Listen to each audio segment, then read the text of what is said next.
Thank you so much for joining us once again for another edition of All Angles. I'm Dion Jax Miller. And as always, welcome to our viewers on onespotmedia.com. Okay, we're just about a week from the general election. Both parties have now released their manifestos and want to spend today's program looking at some of the key areas. Now, we're going to be talking about education, looking at crime, looking at housing. Let's start off, though, with a look at health. Kalisha Williams has some of the main points from both parties' manifesto. When it comes to health, in both manifestos, promises to upgrade health clinics and public hospitals, provide more personal protective equipment to healthcare workers, and provide more community health aids. As to where they differ, the PNP will implement a universal health card to guarantee health coverage to all Jamaicans, invest in 22 mobile health clinics, invest in preventative care by incentivizing yearly checkups to detect ailments early. The PNP also plans to set up physical rehabilitation centers to cater to stroke patients, victims of motor vehicle accidents, among others. As to how the PNP would handle the COVID-19 crisis, mandatory pre-arrival testing for all persons entering Jamaica. On arrival, all high-risk travelers will be tested with results being made available within 9 hours. Undertake further screening of all visitors to our ports. Quarantine all individuals at their ports of entry if they test positive for the virus. Place returning residents and visitors with a negative test result under a 14-day quarantine. Ramp up home quarantine orders. Quarantine high-risk persons in national facilities. Increase community testing. Mask wearing under the PNP will be mandatory with a fine for non-compliance. As for the JLP, strengthening labs, improve facilities for the processing of travelers at airports. A new JLP government would also retrofit health facilities island-wide with high-speed internet, laptops, and tablets. Implement an $800 million electronic health record system. And outsource private providers for diagnostic services where hospital infrastructure is non-existent or not working. Kalisha Williams for All Angles. All right, thank you so much for that, Kalisha. Now, joining us to look at some of these issues, we have security consultant Robert Finley-Smith.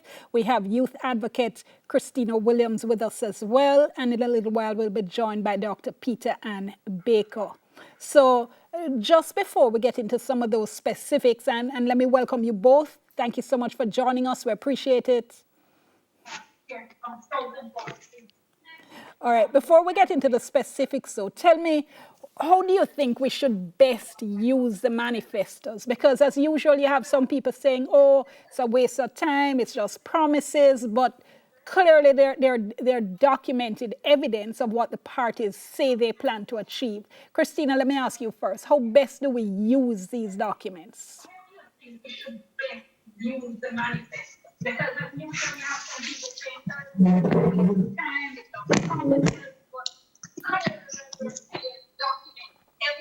I'm having a little bit of feedback. Has that question been directed to me, Dion?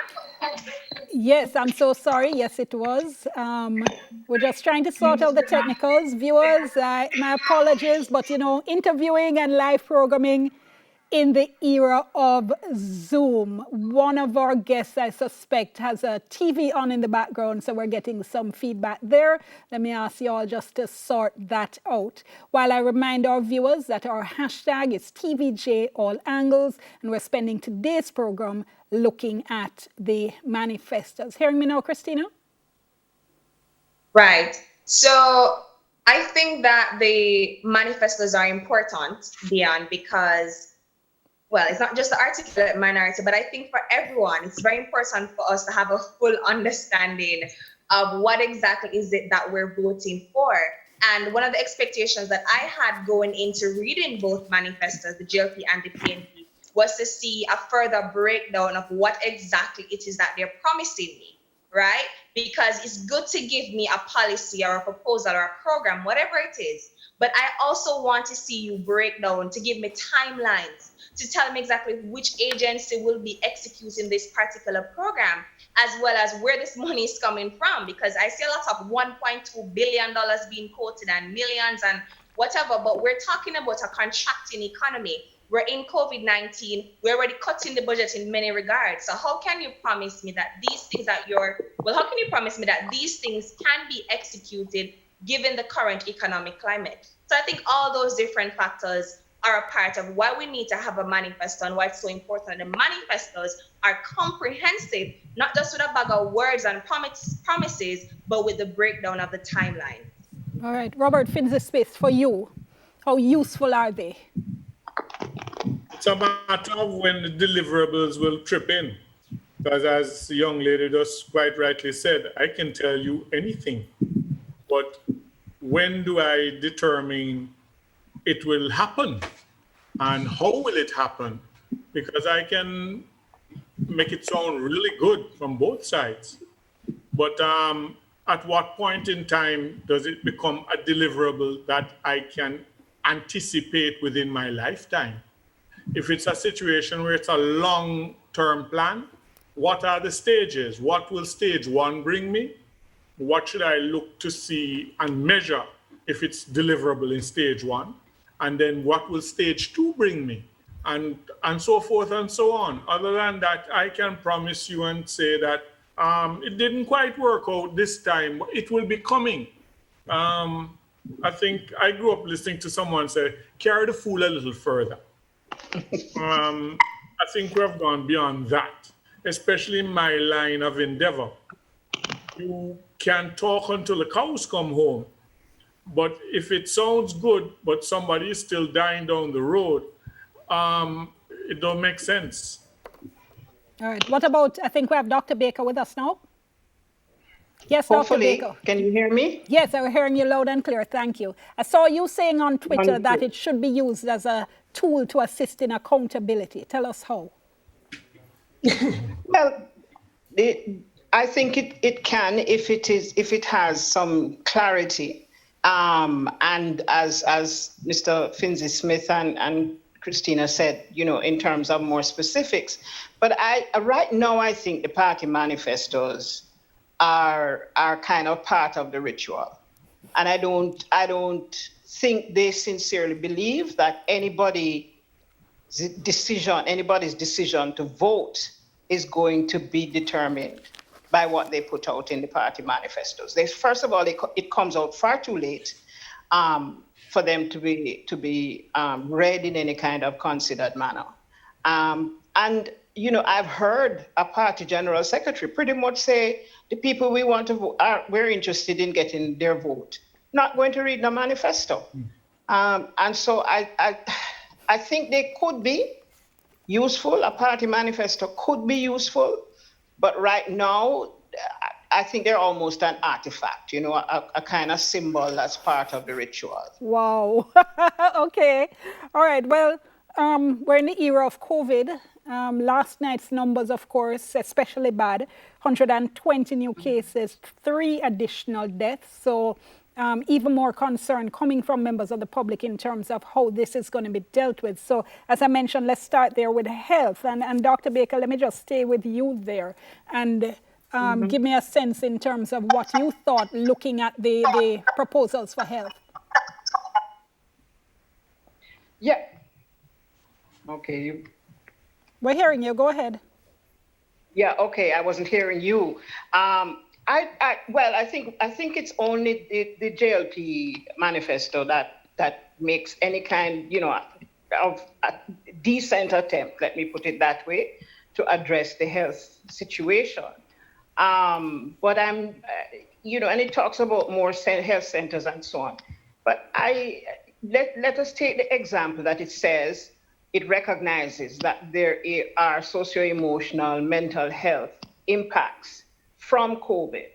But the action they're proposing to take is going to come after they've done an assessment and so on. And I'm saying, but you should have people on board. You should have people who can tell you that. Are there helplines? Are there ways in which, for example, this is where you could talk to churches and so on. I know that many leaders in the churches, priests and so on, are dealing with some of the effects. Because people are suicidal. There's some people who are at the point of suicide. So I'm saying, it would be nice if we could get something that says, okay, in this immediate situation, here are a couple of the things. We know there's more. Here are a couple of things that we know we need to do now. And then as we move out of this situation, into a situation that honestly we don't really know what it's going to look like, these are some additional things that need to be addressed. And I don't see in either manifesto, but perhaps more so in the PNP one,